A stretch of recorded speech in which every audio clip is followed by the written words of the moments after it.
Olá amigos, olá amigas, bem-vindos mais uma vez ao canal do NEP Honório Abreu, o nosso canal de construção do conhecimento, o nosso canal onde nós buscamos compreender as verdades maiores através da Consoladora Doutrina e do Evangelho de Nosso Senhor Jesus Cristo.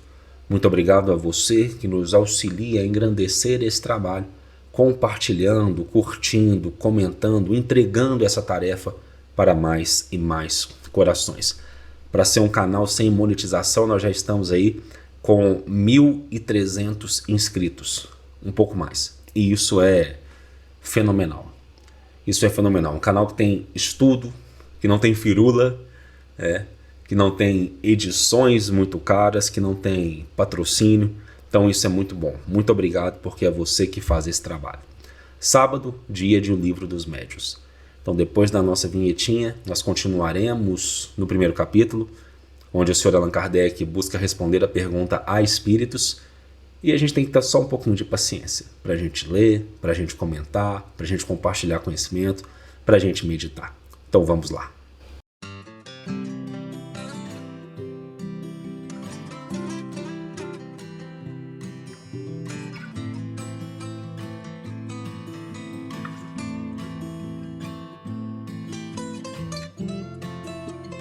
Pois bem, meus amigos, nós continuamos observando o que o Sr. Allan Kardec tem a nos dizer na primeira parte de O Livro dos Médiuns, nas suas noções preliminares, questionando se há espíritos.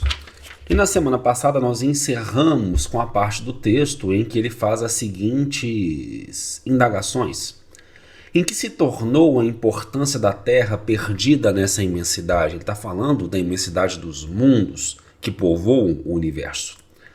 Por qual privilégio injustificável esse grão de areia imperceptível, que não se distingue nem por seu volume, nem por sua posição, nem por um papel particular, seria o único povoado por seres racionais? Ele encerra essa parte, logicamente, concluindo que a razão se recusa a admitir essa inutilidade do infinito. E tudo nos diz que esses mundos são habitados. Inclusive, eu recomendo aqui, para complementar o estudo, a leitura, mesmo que rápida, do capítulo 3 de O Evangelho segundo o Espiritismo, que conversa conosco sobre a questão da pluralidade dos mundos habitados, e o título do capítulo é Há Muitas Moradas na Casa de Meu Pai.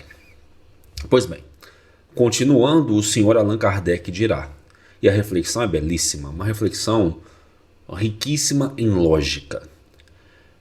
Se são povoados, o que? Os mundos, eles fornecem, pois, o seu contingente ao mundo das almas. Mas, ainda uma vez, em que se tornam essas almas?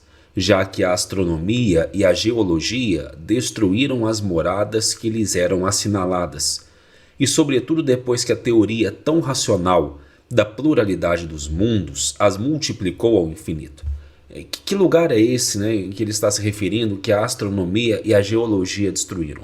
Lembrando que no sábado anterior nós percebemos o Sr. Allan Kardec dizendo-nos que a ciência, o avanço da ciência, desconstrói, destrói a ideia do céu em cima, do inferno embaixo, pelo simples fato de o que é o em cima e o que é o embaixo, o que está em cima, o que está acima, o que está abaixo, na imensidão do universo. Então é a isso que ele está se referindo. A doutrina da localização das almas, não podendo estar de acordo com os dados da ciência, uma outra doutrina mais lógica lhes assinala por domínio, não um lugar determinado e circunscrito, mas o espaço universal. É todo um mundo invisível, no seio do qual vivemos, que nos rodeia e nos acotovela sem cessar. Há nisso uma impossibilidade, alguma coisa que repugne a razão? Olha que interessante. Então nós não temos mais os locais circunscritos, não temos mais, cai por terra a doutrina da localização das almas, porque as almas estão localizadas no espaço universal. E aí ele questiona, tem uma impossibilidade nisso tudo que eu estou dizendo, que está sendo afiançado? E ele responderá: de modo algum. Tudo nos diz ao contrário que não pode ser de outra forma. Mas, então, em que se tornam as penas e as recompensas futuras se lhes tirais os lugares especiais? Por quê? O espírito, né, o homem, a individualidade, quando falha, quando em queda, iria para o inferno sofrer as consequências dos seus atos nas penas eternas. O espírito, o homem, a individualidade, quando vivenciava uma vida de virtude, subia aos céus para um paraíso em eternidade. Então, onde estão essas recompensas? Onde estão as penas? Se nós não temos mais esses lugares especiais. E aí o Sr. Allan Kardec dirá: notai que a incredulidade com respeito a essas penas e recompensas está geralmente provocada porque se as apresentam em condições inadmissíveis. Mas dizei em lugar disso que as almas tiram sua felicidade ou sua infelicidade de si mesmas, que sua sorte está subordinada ao seu estado moral e que a reunião das almas simpáticas e boas é uma fonte de felicidade, que, segundo o seu grau de depuração, penetram e entreveem as coisas que se apagam diante das almas grosseiras, e todo o mundo o compreenderá sem dificuldade. Dizei ainda que as almas não chegam ao grau supremo, senão pelos esforços que fazem por se melhorarem, e depois de uma série de provas que se prestam à sua depuração. Já vimos isso na escala espírita.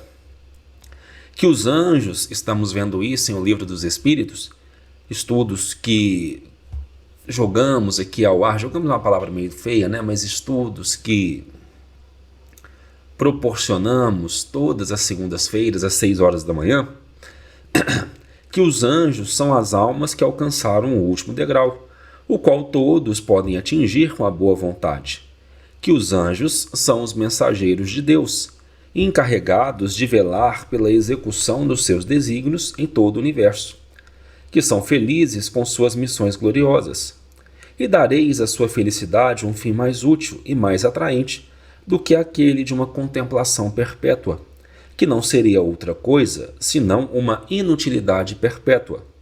Dizei, enfim, que os demônios não são senão as almas dos maus ainda não depurados, mas que podem chegar a ser como as outras, e isso parecerá mais conforme a justiça e a bondade de Deus do que a doutrina de seres criados para o mal e perpetuamente devotados ao mal. Inclusive, foi uma concepção que nós discutimos muito quando conversávamos no estudo de O Livro dos Espíritos sobre os atributos da divindade. Ora, se Deus é perfeito em todos os seus atributos, que são elevados ao infinito, se Ele é soberanamente justo e bom, o fato de crer-se em um Deus que cria seres vocacionados ao mal e perpetuamente condenados a castigos impensáveis, retira completamente a noção de justiça divina. Então nós não podemos nos fiar nesse sentido, nessa crença. Essa crença carece de lógica. Essa crença de um Deus antropomorfizado, de um Deus que julga, de um Deus que pune, de um Deus que condena, é uma crença que a doutrina espírita, que a Consoladora Doutrina, vem jogar por terra. Na verdade, a nossa razão joga essa crença por terra, e a doutrina espírita afiança e corrobora a nossa razão, porque é uma doutrina pautada na racionalidade. Mesmo o movimento de fé da doutrina espírita é um movimento de fé raciocinada. Ainda uma vez, continuará o Sr. Allan Kardec, eis aí o que a razão mais severa, a lógica mais rigorosa, o bom senso em uma palavra podem admitir. Conversava agora há pouco com uma querida amiga aqui de Patos de Minas, Marília Dumont, frequentadora da Fraternidade Espírita Caminho da Luz, uma pessoa ímpar, e nós discutíamos exatamente isso, a responsabilidade de construirmos os nossos paraísos. de percebermos as bênçãos divinas ao nosso redor. Quando o Sr. Allan Kardec nos traz aqui essa noção dos anjos, essa noção dos demônios, que mesmo o mais abjeto dos demônios poderia alcançar a perfeição pelo seu próprio esforço, e nós estamos aqui falando dessa crença e não dizendo que há demônios de per si, e a questão da angelitude também está ao nosso alcance, dependendo do nosso esforço. Quando o Sr. Allan Kardec nos entrega todo esse conhecimento, nós percebemos a responsabilidade que temos na construção das nossas estradas, e repito e friso, dos nossos paraísos, ou, por algum tempo, pelos nossos erros, das paisagens infernais que nos cercam. E aí nós estamos aqui nesse item 2 do capítulo 1, a espíritos. O Sr. Allan Kardec encerrará com a seguinte reflexão: ora, essas almas que povoam o espaço são precisamente o que se chamam espíritos, espírito com letra maiúscula. Lembra da diferença que a gente fez em um livro dos espíritos, de espírito com Ezinho minúsculo e espírito com E maiúsculo. Espírito com Ezinho minúsculo, princípio inteligente do universo. Espírito com E maiúsculo, ser inteligente da criação, que povoa o universo ao infinito. Os espíritos não são, pois, outra coisa senão as almas dos homens despojadas do seu envoltório corporal. Se os espíritos fossem seres à parte, sua existência seria hipotética. Mas, se admite que há almas, é preciso também admitir os espíritos, que não são senão as almas. Se admite que as almas estão por toda parte, é preciso admitir igualmente que os espíritos estão por toda parte.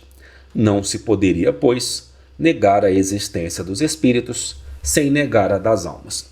Vai parecer estranho aqui, e eu preciso explicar para a gente encerrar. Tudo aqui é uma questão de nomenclatura. Em O Livro dos Espíritos, nós aprendemos que espíritos, almas, nós vamos utilizar para questão de estudo, para questão didática, alma para o espírito enquanto encarnado. Alma para o espírito enquanto encarnado. É tudo uma questão de fraseologia para facilitar o estudo. Então, alma, espírito enquanto encarnado. Espírito com letra maiúscula, ser inteligente da criação, o espírito enquanto na erraticidade, enquanto na verdadeira vida. São noções, são conceitos que nós estamos construindo que vão nos auxiliar sobremaneira ao entendimento da obra em geral. Por isso a primeira parte, ela tem o seu título fundamental, seu título capital, noções preliminares. Nós já ultrapassamos os nossos 10 minutos, eu disse que nós tentaríamos ficar o mais perto disso, toda semana estudando o Livro dos Médiuns. Às vezes nós vamos passar um pouquinho, às vezes vai ficar um pouco menos, mas vale a pena. E é isso, se você gostou, curte, comenta e compartilha, e como nós sempre afiançamos aqui, até o nosso próximo encontro.